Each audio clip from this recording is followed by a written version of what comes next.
Hola a todos, hoy vamos a hablar del aparato urológico en imagenología, específicamente anomalías congénitas y pielonefritis.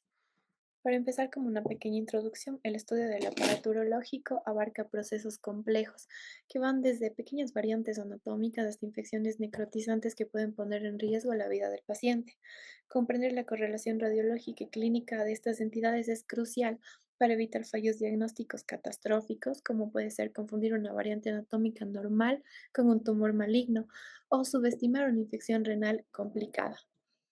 Para empezar, vamos a recordar un poco de embriología. En la tercera semana de gestación existen tres capas: ectodermo, mesodermo y endodermo. Del mesodermo, específicamente el mesodermo intermedio, va a surgir el aparato urinario. Aquí, a partir del cordón nefrogénico, vamos a tener los riñones y parte de las vías urinarias.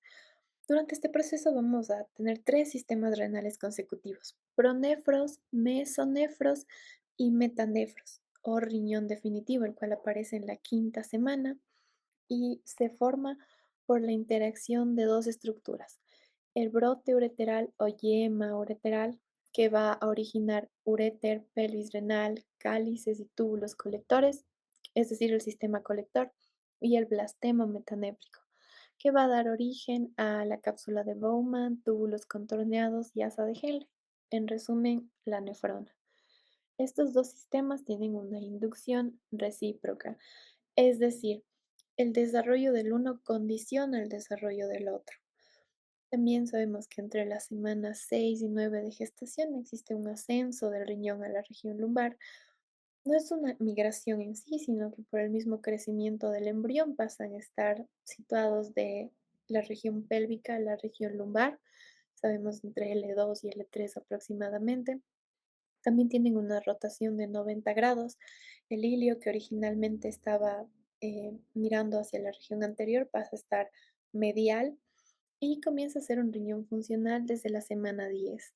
Cualquier alteración, ya sea cromosómica, teratogénica o mecánica, que interrumpa esta sincronía molecular, va a generar fallos, ya sea en la cantidad de tejido, en la diferenciación del tejido, fallos en la migración cefálica o en el desarrollo de la vía excretora. Ahora vamos a hablar un poco de epidemiología dentro de nuestro contexto.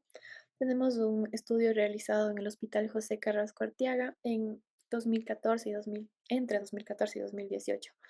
Participaron 183 pacientes. Se estableció una frecuencia total de malformaciones urológicas de 2,73%, con un predominio en lactantes del 56%, sexo masculino 57%. De todos estos pacientes, tuvieron un diagnóstico prenatal únicamente el 34,97%. La manifestación clínica relacionada con infecciones urinarias tuvo una prevalencia de 26,78%. Otro estudio realizado en Quito, en el Hospital Metropolitano en 2021, con una población estudiada de 157 pacientes de entre 3 meses y 17 años, de los cuales fueron mujeres el 59,23% y hombres el 40,76%. Se encontró patología en el 23,66% de las mujeres y en el 28,13% de los hombres. La anomalía más frecuente fue el reflujo vesicoureteral. Esta fue más prevalente en ambos sexos. Y otro estudio realizado en el Hospital José Carrasco Arteaga, aquí en Cuenca, estudió 4,415 neonatos, de los cuales 83 tuvieron malformaciones congénitas, es decir, hubo una prevalencia global de 1,87%. De todas estas malformaciones, las del sistema urogenital tuvieron una prevalencia de 7,22%. Empezamos hablando de las anomalías congénitas del aparato urológico. Vamos a ver primero la lobulación fetal persistente. Durante la vida intrauterina, el riñón metanéfrico se desarrolla originalmente como una estructura dividida en múltiples lóbulos independientes, aproximadamente unos 14, y hacia el final de la gestación y los primeros años de vida, estos lóbulos se fusionan progresivamente para formar así una superficie lisa. Cuando esta fusión es incompleta, se produce lo que se conoce como lobulación fetal persistente. Vamos a observar múltiples muescas o indentaciones superficiales eh, uniformes en el contorno del riñón. Las muescas de la lobulación fetal se localizan estrictamente entre los cálices. El grosor de la corteza subyacente está completamente conservado y el cáliz debe ser normal. Aquí podemos observar una hipoplasia del riñón con lobulación fetal persistente, en este caso el riñón izquierdo. Este estudio, una angioresonancia magnética contrastada, nos muestra el riñón izquierdo con estas indentaciones. También las observamos acá. Esta es una proyección de máxima intensidad. Podemos observar que en sí el parénquima y la corteza están conservados, los cálices son normales, entonces entendemos que es algo benigno. En este otro caso, también tomografías computarizadas, contrastadas en estos cortes coronales, el uno en fase parenquimal y el otro en proyección de máxima intensidad de corte grueso, podemos observar estas indentaciones de las cuales estábamos hablando, dentro de ellas con los cálices normales, nítidos, eh, parénquima y corteza conservados. Igual acá tenemos un corte axial, en la cual podemos observar todas las características antes descritas. Ahora pasamos a hablar de otra anomalía congénita, la joroba de dromedario. Es una de las variantes de contorno más famosas, se podría decir, de la radiología genitourinaria. Consiste en un abombamiento o prominencia focalizada en el borde lateral, específicamente del riñón izquierdo. No es una masa real, es una alteración moldeada por el espacio, porque durante el desarrollo fetal el vaso va a generar una presión eh, continua sobre el polo superior y medio del riñón izquierdo, que está blando y moldeable, entonces obliga al parénquima lateral a protruir hacia afuera. En la ecografía puede simular un tumor cortical sólido, pero al activar Doppler Color, los vasos sanguíneos interlobulares van a cruzar esta joroba, siguiendo una arquitectura geométrica, armónica con el resto del riñón. Entonces nos va a mostrar que es una joroba de dromedario, diferenciándola así de otras masas neoplásicas. Igualmente, en una tomografía con contraste va a mostrar exactamente la misma densidad que el resto del parénquima en todas las fases. Aquí tenemos una eco en modo B, en la cual sí se observa como si fuera una masa sólida, pero al activar Doppler Color observamos un comportamiento dinámico, armónico con el resto del riñón, los vasos normales, entonces es algo benigno. Acá tenemos ya imágenes con contraste. Aquí tenemos fase cortical, fase medular temprana y fase medular tardía, en la cual observamos que tiene características de benignidad, como ya describimos antes. Entonces, vamos a dar el diagnóstico final de una joroba de dromedario. Pasamos a este otro estudio, tomografía computarizada sin contraste, así es como lo veríamos, pudiendo confundirnos, sí, con una masa, pero sabemos que al administrar contraste va a tener la misma densidad que el resto del parénquima, entonces sabemos que es una joroba de dromedario. Se observa igualmente acá, en este caso el riñón izquierdo, ¿no? Corte axial, corte coronal. Ahora vamos a hablar de la hipertrofia de la columna de Bertin. Las columnas de Bertin son extensiones normales del tejido cortical. Se proyectan hacia el interior del seno renal, situándose entre las pirámides medulares. Hablamos de hipertrofia cuando una de estas columnas, frecuentemente la que está localizada en la unión del tercio superior con el tercio medio, es constitucionalmente más gruesa y grande de lo habitual. En una ecografía de rutina, em, esta columna interrumpe la grasa ecogénica central del seno renal y va a aparecer como una masa hipoecoica, redondeada, que puede asustar al ecografista. Sin embargo, esta tiene una continuidad anatómica perfecta con la corteza renal externa y tanto en TC como en RM vamos a poder observar la presencia de una pirámide medular sana adyacente a ella, siendo este un criterio de benignidad. También va a tener un comportamiento dinámico idéntico. Se realza exactamente igual que la corteza normal cuando hacemos una TC contrastada, tanto en fase corticomedular y la de lavado como en fases tardías. Aquí tenemos estas imágenes para comparar lo que sería una hipertrofia de la columna de Bertin con una masa neoplásica. Podemos observar aquí que, para empezar, es heterogénea, tiene vascularización cáutica y tiene rechazo a la vasculatura, lo cual es típico eh, de neoplasias. Acá vamos a observar una tomografía, en este caso un corte coronal contrastado en fase venosa portal, la cual nos muestra aquí como en el riñón izquierdo una especie de masa que tiene exactamente la misma densidad que el resto del parénquima renal.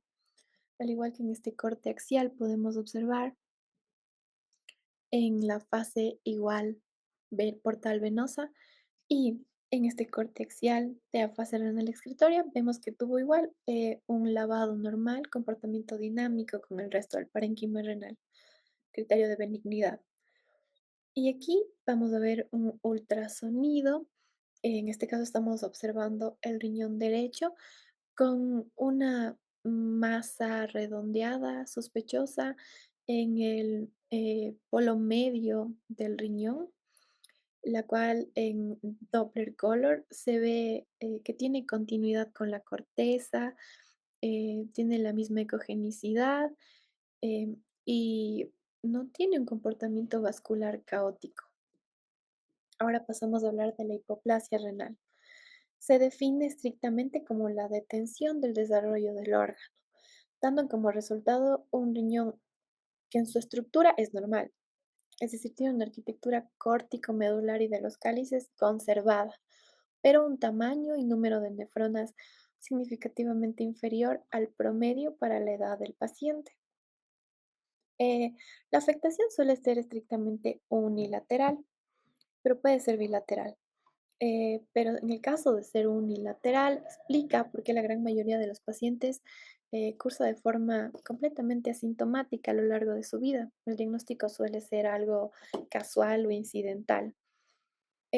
Vamos a poder observar un riñón de dimensiones disminuidas que conserva su morfología elíptica habitual, se acompaña de manera casi universal por una hipertrofia compensadora del riñón contralateral. Es como un mecanismo fisiológico para suplir la tasa de filtración glomerular faltante. Em, Podemos decir que orina normalmente porque la filtración está normal. Sin embargo, puede ser de un volumen menor, aunque no muy significativo. Esta afección predispone a urolitiasis e infecciones del tracto urinario. Cuando es una hipoplasia eh, renal completa, se le conoce como global. Y cuando es una hipoplasia renal de un solo segmento, se le conoce como riñón de Asch-Upmark. Esta es una enfermedad en la cual típicamente se reconoce porque causa hipertensión en niños eh, y adultos jóvenes. Aquí vamos a observar el mismo estudio que vimos previamente en el que hablábamos de la ovulación fetal persistente, pero en este caso es para hablar de hipoplasia. Aquí nos indican que el riñón derecho mide 13,2 centímetros, mientras que el riñón izquierdo 9,5 centímetros. Podemos ver esta diferencia de tamaño, ¿no? Y acá tenemos esta TC corte axial en secuencia perdón, RM, que nos demuestra este mm, cambio o diferencia de tamaño drástico que existe entre el riñón derecho y el izquierdo. Ahora acá observamos una tomografía en corte coronal y corte axial, ambas contrastadas en fase venosa portal. Observamos de igual manera un riñón izquierdo hipoplásico en comparación con el derecho, En el corte axial también lo podemos observar aquí, un riñón derecho normal, un izquierdo hipoplásico. Acá otra TC, contrastadas ambas, cortes coronales, esta una fase cortical y esta en una fase excretora. Se puede observar el riñón derecho de un tamaño reducido, sin embargo de estructura y arquitectura normal. Ahora hablamos de la agenesia renal. Implica la ausencia congénita total de la formación del tejido renal. Puede ser secundaria a la falta de aparición o al fallo en la elongación de la yema ureteral, lo que impide la inducción del blastema metanéfrico, porque ya vimos que tienen una inducción mutua. Si falla uno, falla el otro. Em, la agenesia bilateral es un cuadro muy grave, incompatible con la vida postnatal espontánea. Se asocia al clásico síndrome de Potter. Este se caracteriza por anhidramnios, es decir, ausencia de líquido amniótico.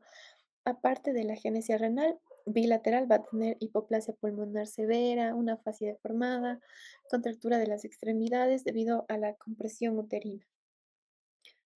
Por otro lado, la agenesia unilateral es ya compatible con la vida normal, aunque el paciente va a poseer una reserva renal reducida, obviamente. Existe una fuerte asociación con otras malformaciones, como puede ser en el caso de las mujeres, el síndrome de Mayer-Rokitansky-Kuster-Hauser o también útero bicorne. En el caso de los varones, síndrome de Sinner, debido al desarrollo íntimo y compartido que existe de estos con los conductos de Wolff en los hombres y de Müller en las mujeres.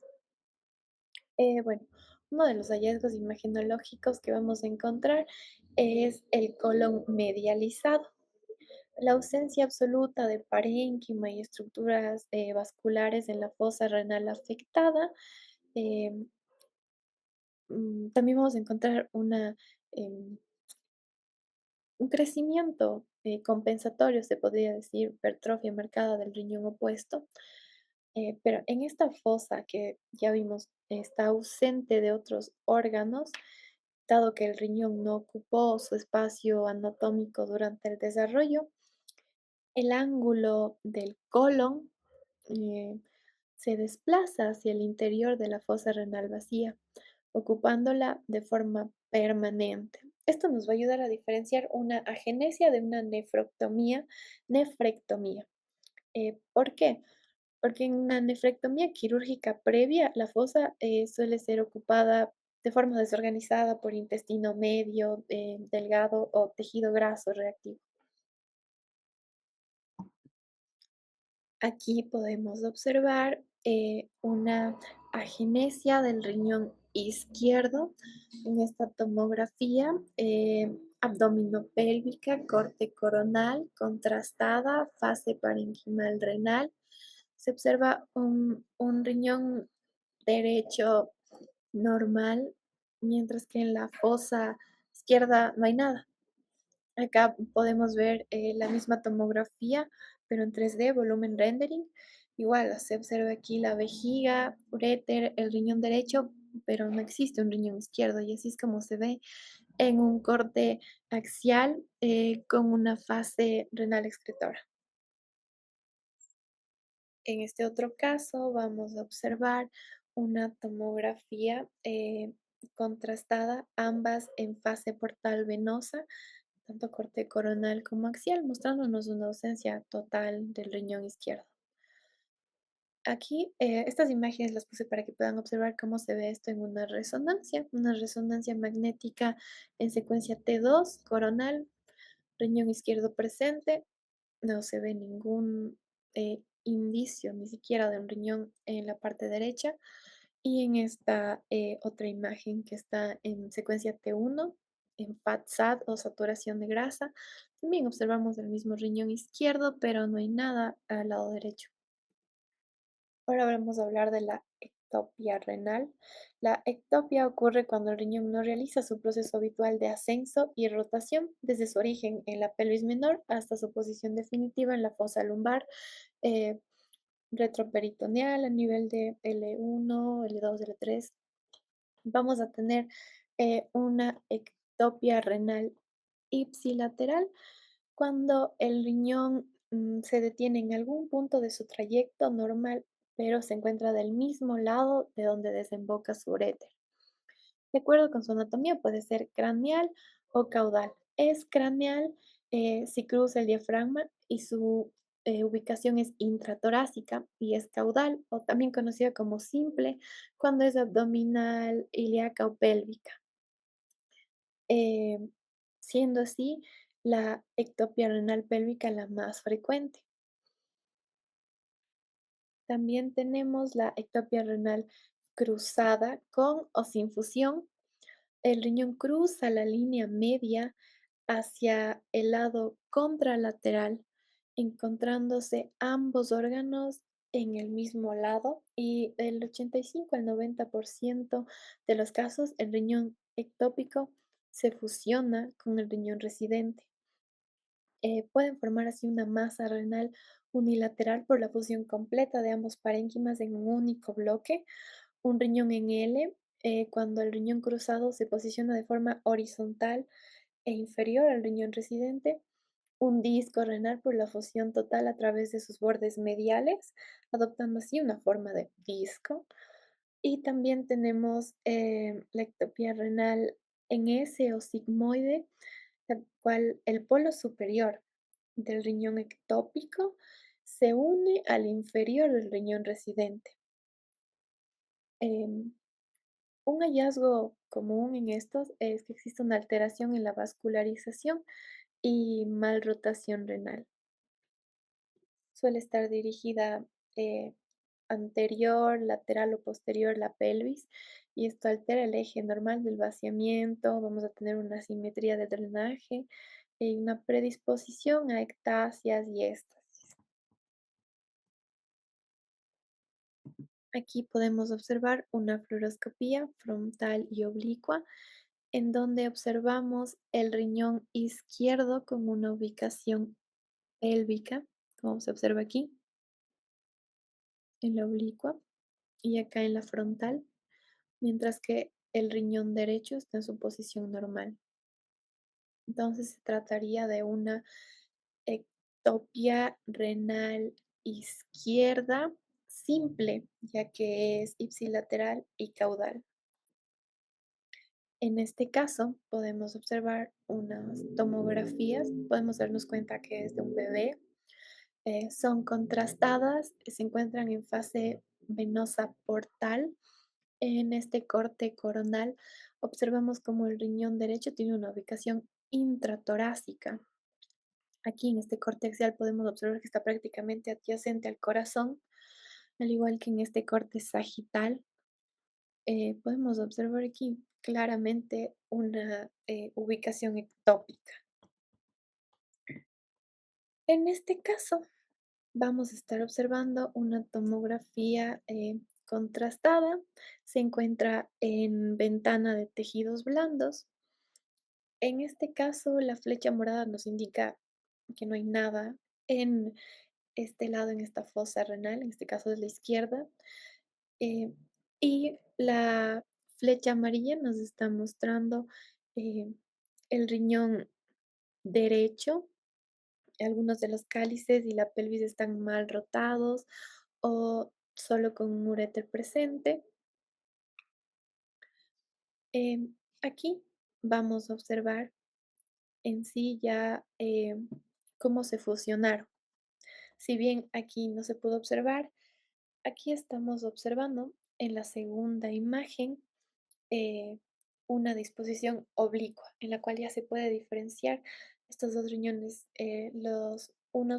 Las flechas blancas marcan el riñón residente, que es el derecho, y las flechas rojas el riñón ectópico izquierdo. En este caso, tomografía contrastada en fase de máxima, fase retrasada de máxima proyección de máxima intensidad. Vamos a observar los cálices, la pelvis, uréteres del riñón cruzado, fusionado, ectópico hacia el riñón derecho. Algunos de los cálices y la pelvis, como ya dije previamente, están mal rotados y ambos tienen un solo uréter presente. La flecha amarilla nos lo indica. Y desembocan en la vejiga que está indicada por la flecha azul. Continuamos y tenemos aquí otra tomografía, eh, cortes axiales a nivel de la pelvis, el uno simple y el otro contrastado que nos demuestran la ectopía renal izquierda, eh, abdominal baja, con mal rotación y fusionada. Como podemos observar aquí, en la reconstrucción tridimensional, el riñón ectópico está transverso y mal rotado. eh, no existe, a pesar de esta fusión, no hay un cruce ureteral. En este caso pude encontrar este tipo de fusión sigmoide o NS, que suele ser rara. Es un caso de un niño de 3 años que aparte de esta ectopía tiene cálculos. Esta fue la imagen del caso, una urografía intravenosa en la cual podemos observar aquí ectopía del riñón izquierdo, está fusionado con el derecho. Ahora vamos a hablar de los riñones en herradura.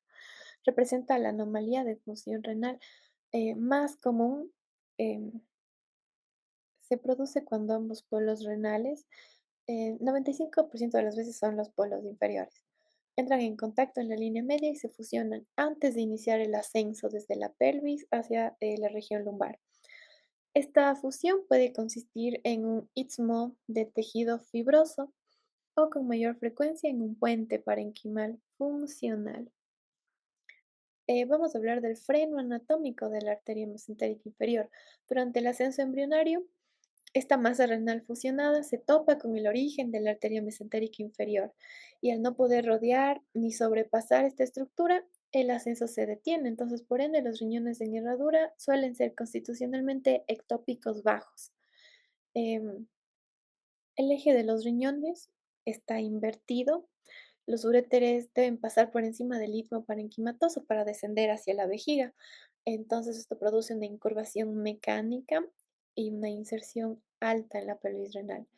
Esto predispone directamente a una estenosis de la unión pielo-ureteral, reflujo vesículo-ureteral y una éstasis. Consecuentemente, tienen tasas más altas de infecciones urinarias recurrentes y nefrolitiasis. La tomografía con contraste suele ser una modalidad de elección. em, Tiene una mayor incidencia también de tumores malignos, como puede ser el carcinoma de células renales y en el caso de los niños, el tumor de Wilms. Aquí estamos observando el riñón en herradura en una tomografía abdominal corte axial con contraste endovenoso en tiempo arterial. Podemos observar claramente que tiene una forma de herradura, de ahí su nombre. Bien, aquí tenemos tomografías. eh, Aquí tenemos una oblicua, fase arterial, está contrastada. Podemos observar la unión entre ambos riñones en sus polos inferiores. Acá fase parenquimatosa, corte axial, igual. Observamos cómo tiene esta forma de C o de herradura y acá en fase excretora. Así es como se observaría en una ecografía. Aquí nos indican que este es el istmo, vemos cómo está uniendo igualmente ambos riñones. Acá tenemos una tomografía corte axial contrastada, fase excretora, y acá un angiograma renal en 3D. Y nuevamente podemos observar claramente esta morfología de herradura que los une, en este caso igualmente sus polos inferiores. Ahora vamos a hablar de la linfangiomatosis renal. Es una anomalía benigna del desarrollo del sistema linfático. Se caracteriza por un fallo en la comunicación de los vasos linfáticos retroperitoneales y perirenales con los troncos linfáticos principales. Esto condiciona una ectasia y formación de colecciones quísticas fluidas. Esto se manifiesta como una colección de aspecto quístico, multilocular o unilocular, localizadas predominantemente en el espacio perirrenal, afectando en la mayoría de los casos de manera bilateral. Estas estructuras líquidas comprimen y desplazan de forma extrínseca al parénquima renal y a las estructuras del seno renal, pero no las invade. Eh, Aquí podemos observar, nos dicen que es una eh, linfangiomatosis perirrenal. Estas imágenes fueron sacadas de un artículo. Podemos observar aquí el riñón izquierdo comprimido y desplazado anteromedialmente por una gran colección quística perirrenal. Y acá el riñón derecho igual comprimido y desplazado medialmente. También observamos una colección quística perirrenal. Em, Se observa que el estudio nos indicó que la colección quística del riñón izquierdo mide alrededor de unos 16,8 centímetros, mientras que la del riñón derecho aproximadamente unos 15 centímetros. Sin embargo, los riñones son normales, midiendo ambos aproximadamente unos 9 centímetros. Nos dice que el caso fue de un niño de 11 años que como problema principal tenía distensión abdominal y dolor bilateral en los flancos. Y bueno, la correlación clínica con la radiológica nos llevó a un diagnóstico de una linfangiomatosis renal bilateral. Acá tenemos otras imágenes de resonancia magnética a nivel abdominal, vista axial, en lo cual se observa una lesión de apariencia quística, lobulada, con múltiples septos que rodea el riñón derecho. Eh, También observamos una lesión de similares características al lado izquierdo, pero de menor tamaño. Esto es muy sugestivo de linfangioma perirrenal bilateral. En este otro caso, estamos observando eh, un ultrasonido. eh, Aquí observamos múltiples como formaciones quísticas anecoicas de una pared delgada que parecen confluir unas con otras. Así es como observaríamos en resonancia magnética secuencia T2. Está el parénquima completamente ocupado por múltiples formaciones quísticas de pared delgada y así lo veríamos en un corte axial. Igualmente una secuencia T2 nos muestra el parénquima con múltiples formaciones quísticas. Es así como se observaría una linfangiomatosis renal, igualmente bilateral en este caso. Ahora estamos viendo tomografías, la de acá sin contraste, acá contrastada en fase excretora. Podemos observar el riñón derecho eh, diferente, está anómalo si lo comparamos con el riñón izquierdo. Al ver en sí la misma tomografía contrastada, podemos observar aquí una hipodensidad, igualmente en este corte coronal, lo cual corresponde con formaciones quísticas perirrenales, es decir, una linfangiomatosis renal derecha. Ahora acá tenemos, se dice que es un riñón derecho, una ecografía del riñón derecho. Acá el riñón izquierdo es es un ultrasonido contrastado. Nos dicen que esto fue tomado del estudio. Nos dice que inició el llenado del contraste a los 9 segundos, tuvo su pico máximo de valor a los 13 segundos y vemos que las flechas aquí nos muestran parte de la cápsula y los septos que iniciaron a llenarse con el contraste. En cambio, acá estamos viendo tomografías en la cual podemos observar en ambos riñones, em, tanto en la pelvis y alrededor, dilatación, estos quistes, también mucho fluido y también esto se da el diagnóstico de una linfangiomatosis renal, observando aquí perirenal en la pelvis, son formaciones quísticas. Ahora hablamos de la otra patología que vamos a ver, que es la pielonefritis. La pielonefritis aguda no complicada. Em, la pielonefritis aguda es el resultado de la invasión y proliferación bacteriana en el parénquima renal y sistema colector superior. Tenemos dos rutas fundamentales. La vía ascendente en 95% de los casos, por lo tanto es la ruta más frecuente. Microorganismos procedentes de la microbiota intestinal, como puede ser Escherichia coli, Klebsiella, Proteovirus mirabilis, Enterococcus fecalis, colonizan el área perineal y ascienden desde la uretra hacia la vejiga, causando cistitis. Y ante la presencia de un reflujo vesículo-ureteral, llegan hacia la pelvis renal y penetran los túbulos colectores.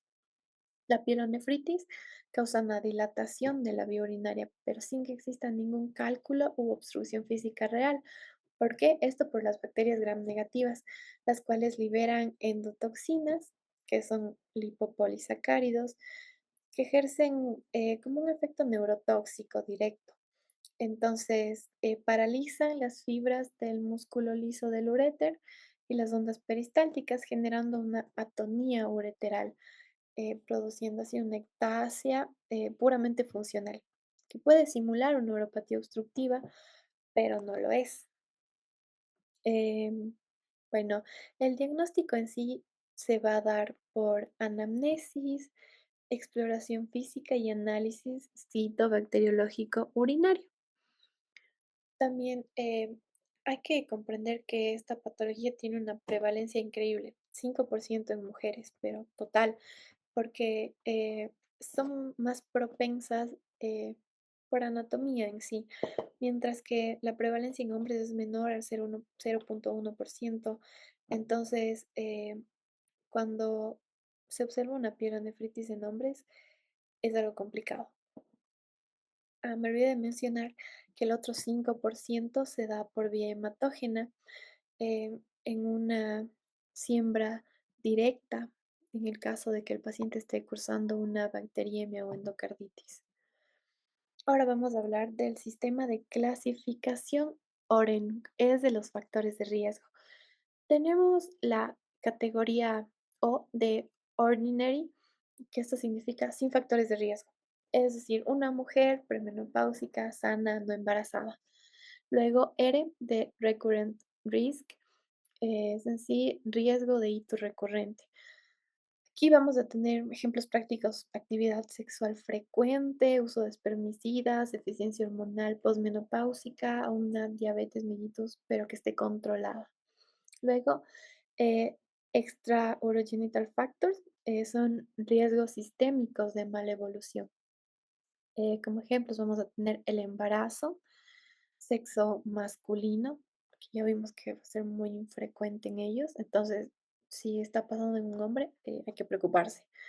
Una diabetes, pero en este caso mal controlada, inmunosupresión crónica, ya sea por VIH o corticoides, caso de bebés prematuros o neonatos. La categoría N de nefropatía, enfermedad renal previa, en la cual haya existido un riesgo de pérdida funcional. Aquí vamos a poder observar insuficiencia renal significativa, enfermedad renal poliquística autosómica dominante.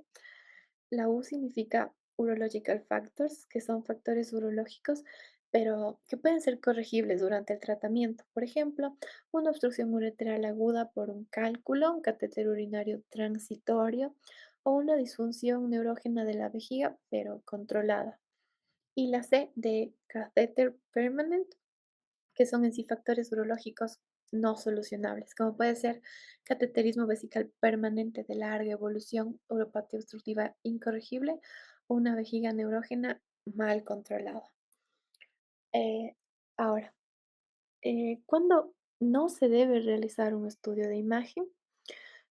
Mm, Sabemos que la pielonefritis aguda no complicada, en este caso la categoría O del sistema de clasificación Oreno que vimos, una mujer joven, sana, eh, premenopáusica, no embarazada, con una clínica típica como puede ser fiebre, dolor en fosa renal y piuria, las pruebas de imagen no están indicadas de forma inicial.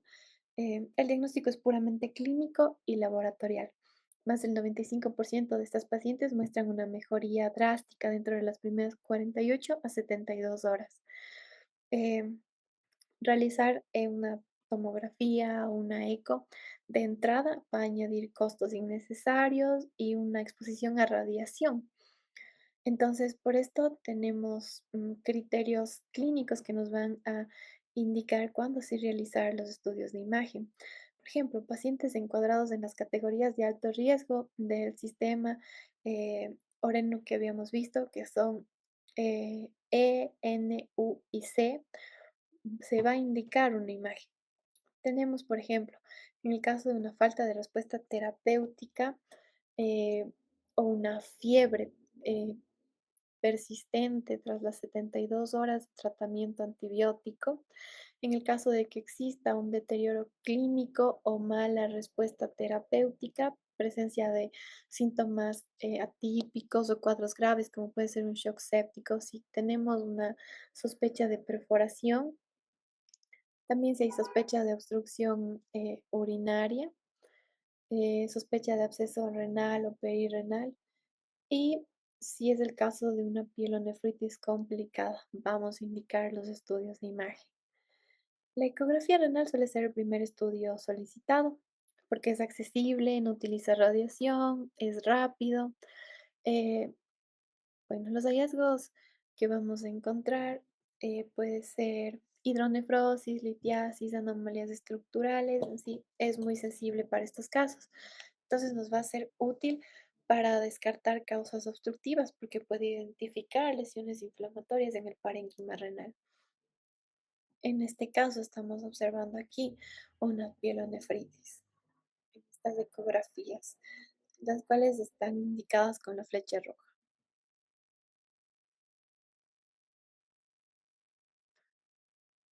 En el caso de la tomografía, mm, es el método de referencia para pacientes complicados, tiene mayor sensibilidad y especificidad, em, evalúa la extensión de las infecciones, detecta abscesos renales y perirrenales, identifica hipoperfusión, compromiso del parénquima y diagnostica enfisemas, necrosis y colecciones. Entre los hallazgos característicos de la tomografía tenemos el nefrograma estriado, que corresponde a bandas lineales de diferente captación de contraste dentro del riñón, como vemos aquí. Esto es un nefrograma estriado. También se puede observar zonas triangulares hipodensas mm, o una cuña que tienen una menor captación de contraste. Existe un aumento del tamaño renal, edema de la grasa perirrenal, un engrosamiento de la fascia de Gerota. Podemos ver esos hallazgos en esta tomografía, que dice engrosamiento de la fascia de Gerota, y colecciones líquidas que son compatibles con abscesos. Los hallazgos tomográficos de la pielonefritis, como ya vimos, edema, nefrograma, pueden permanecer durante semanas o incluso meses después de que el paciente se encuentre totalmente asintomático y que sus cultivos sean negativos. Entonces, nunca debemos solicitar una TC de control. Si nos tenemos que basar únicamente en la curación clínica del paciente, ya que si pedimos un estudio no sale normal, podemos tratar innecesariamente al paciente. En este caso, esta figura nos indica una pielonefritis aguda. eh, Se dice que es una tomografía, corte axial, nivel abdominal, contrastada. Se ve el riñón izquierdo con eh, un área situada en su tercio medio inferior, nos lo indica la flecha, compatible con una pielonefritis focal. También se dice que existe edema del tejido subcutáneo en los flancos. Acá observamos una pielonefritis aguda derecha. tomografía contrastada, tiempo nefrográfico, aparece un foco hipodenso triangular asociado con pielonefritis. Acá pielonefritis aguda, pero en el caso del riñón izquierdo, igual tomografía con contraste, nos indica múltiples defectos hipodensos triangulares con base periférica. eh, y le dan al riñón un aspecto estriado, que sería el nefrograma estriado. Acá más imágenes para poder mm, tener un entrenamiento y detectarlas fácilmente. Tenemos una pielonefritis aguda derecha y acá observamos un foco redondo, hipodenso en el polo inferior del riñón derecho, mientras que acá foco redondo, hipodenso en el labio anterior del riñón derecho igualmente.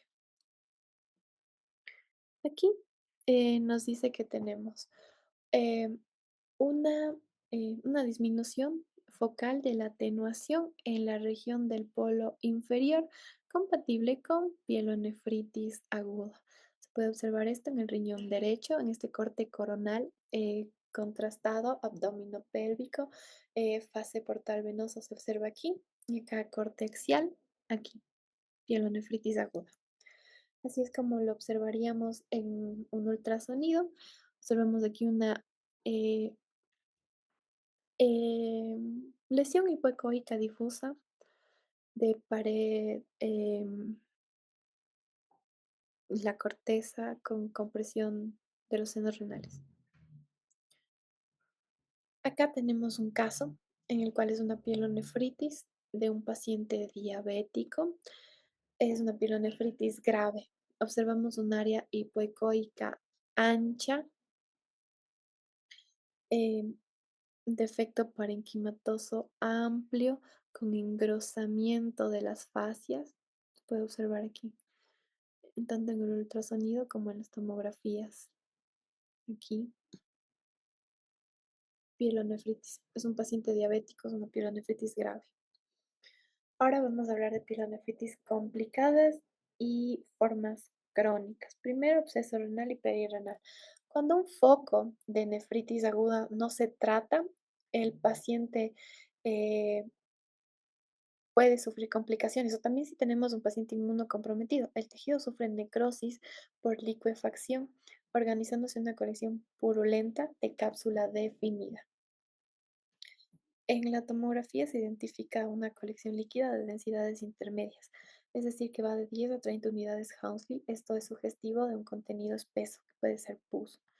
La presencia de burbujas en el interior de estas lesiones confirma la presencia de gérmenes productores de gas. Los abscesos pueden romper la cápsula renal propia y diseminarse de forma directa al espacio perirrenal.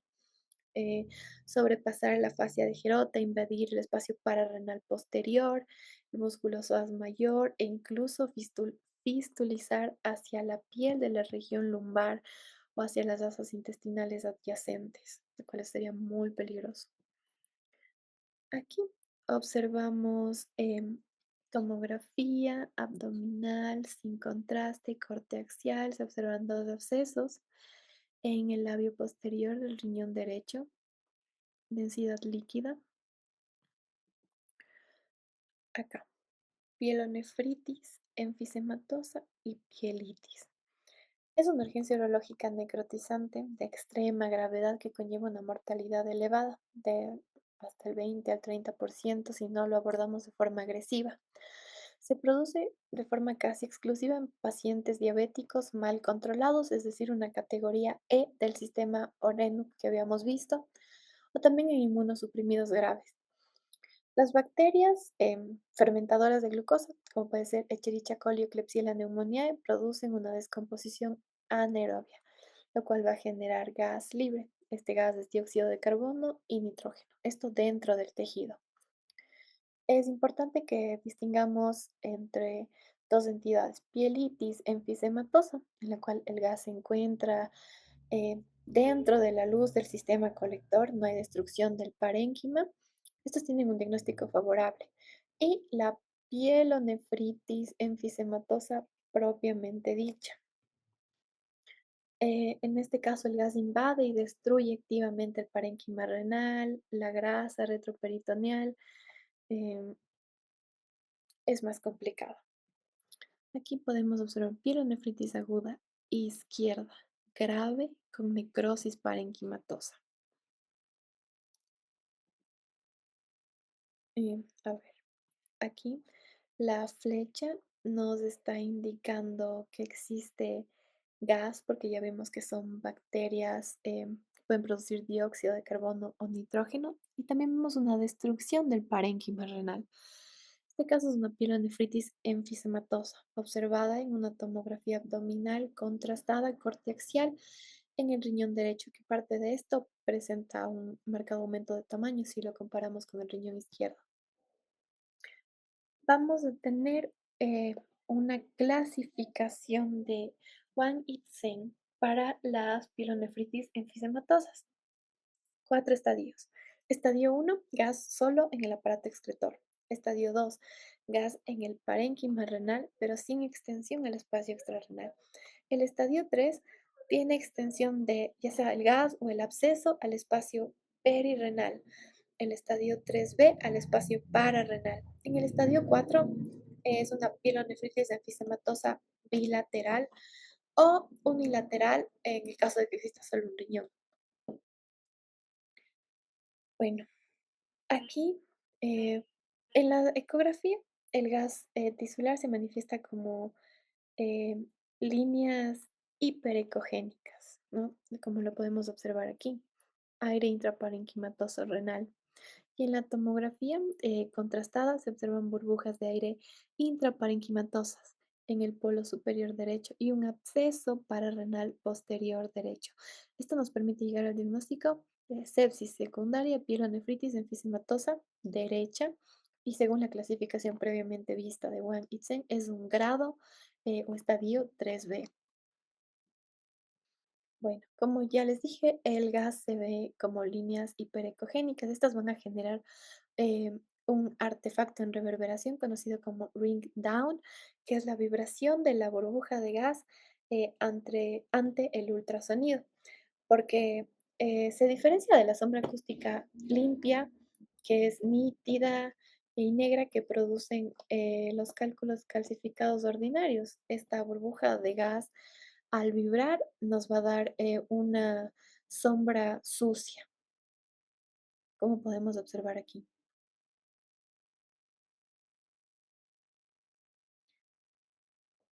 Acá podemos observar un estadio uno según la clasificación de Wansen, pielitis enfisematosa y uretitis enfisematosa izquierda.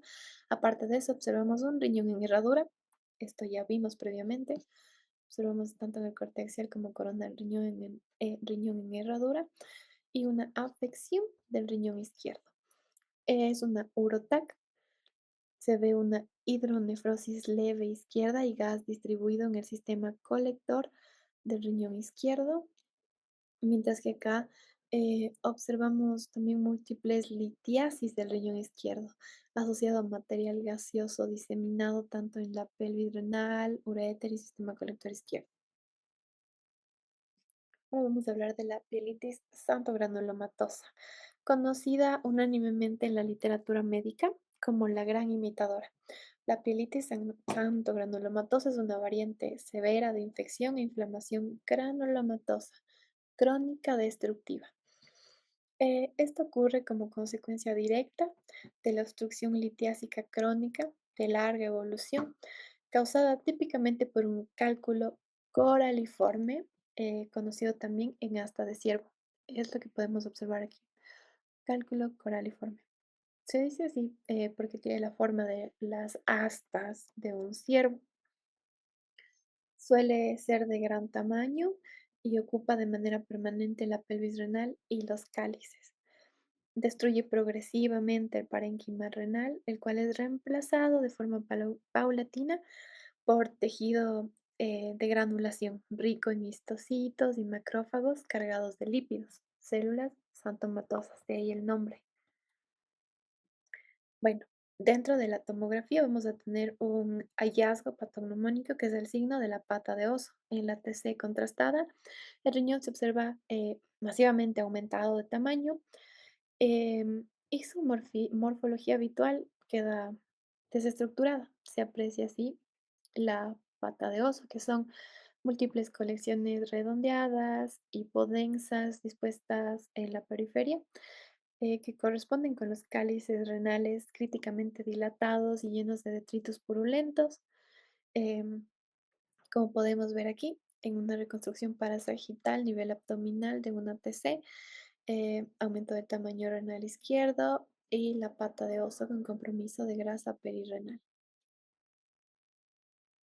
Acá observamos una tomografía abdominopélvica en corte coronal, contraste endovenoso. Tenemos una formación voluminosa, multiseptada en el polo inferior izquierdo, un lito coraliforme o en asta de ciervo, como ya vimos, que estoy señalando aquí. Esto provoca una dilatación de los cálices, hay inflamación del tejido renal circundante y se está provocando un efecto de masa con los otros órganos adyacentes. Aquí podemos observar eh, tomografía de abdomen, contraste intravenoso, cortes axiales. Aquí la figura A nos indica un catéter de nefrostomía.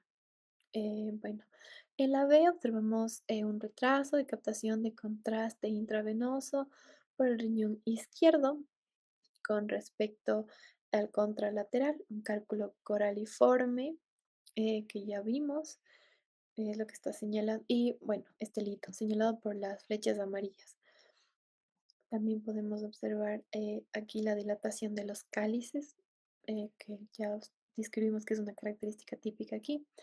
Y finalmente en esta reconstrucción coronal em, vemos que se mantiene la eliminación de contraste únicamente a través de los grupos de los cálices superiores del riñón izquierdo, que aparecen opacificados por el contraste, como indica las flechas amarillas. Y el polo inferior renal está reemplazado por lesiones quísticas y no presenta eliminación del contraste, lo que nos está indicando aquí la estrella.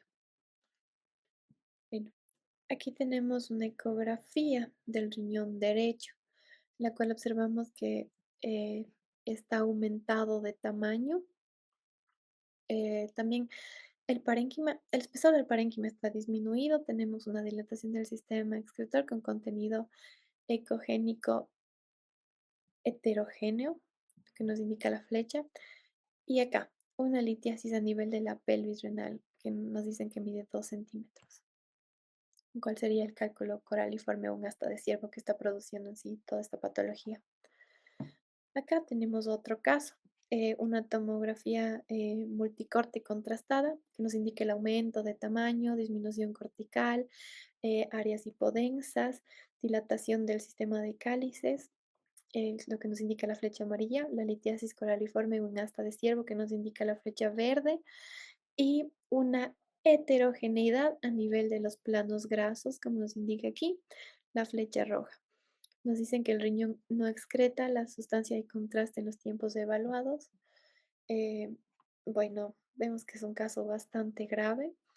Y acá, eh, al ponerla en reconstrucción 3D, nos muestra un volumen de 2.357 mililitros. Está eh, muy comprometido este caso.